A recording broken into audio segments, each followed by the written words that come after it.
In Cuba, emotional scenes of celebration as prisoners released by the government return home. Among them, 23-year-old Dariel Cruz, who was originally sentenced to 15 years in prison for sedition for taking part in mass anti-government protests in 2021.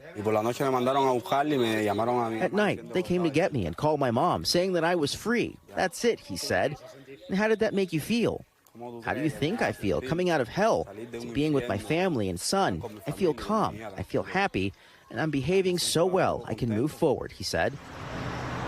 The gradual release of 553 prisoners was announced on Tuesday, just hours after the Biden administration said it would remove Cuba from its list of state sponsors of terrorism as part of a deal brokered with the Vatican. The Biden administration making the determination, noting that the government of Cuba has not provided any support for international terrorism during the preceding 6-month period, and assurances it will not support acts of international terrorism in the future. Cuba's Minister of Foreign Affairs saying he thinks the U.S. made this move after realizing that the policy it's applied towards Cuba is obsolete and does not serve the national interests of the United States. The minister praising the decision while proposing a respectful dialogue with the incoming Trump administration. Neither government has linked the release to the U.S. decision. Cuba says the prisoners were freed, quote, in the spirit of the ordinary jubilee of the year 2025 declared by the Pope. Cuban civil rights groups say many of the released prisoners were jailed over those mass protests, which took place during the height of the COVID-19 pandemic. Cubans taking to the streets, outraged over a lack of food, water, medicine, and electricity.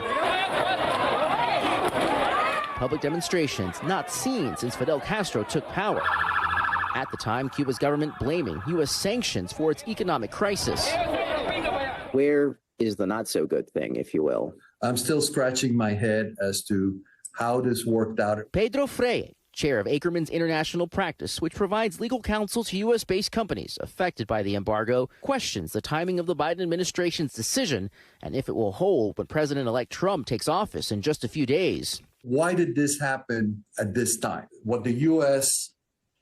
conceded here, the U.S. part of the bargain, removing Cuba from the state sponsor of terrorism list, is something that can be relatively easily revoked by the incoming administration. So I don't see a lasting benefit there for Cuba. Cuban leadership has said the prisoners' release is not amnesty nor a pardon, and that prisoners could be jailed again if they violate their parole. Cuba traditionally has had this sort of policy bent of when political prisoners are released, they make it very easy for them to leave, because that way they're not going to be active in opposing the government. So I would suspect that a substantial number of them will wind up leaving Cuba. For those who are home, their freedom seems fragile. And for those still behind bars, their future uncertain. Yo me siento con mi vida en pausa. This mother is still waiting to hear if her son will be released from his 14-year prison sentence, saying, quote, a son in jail is a dead mother.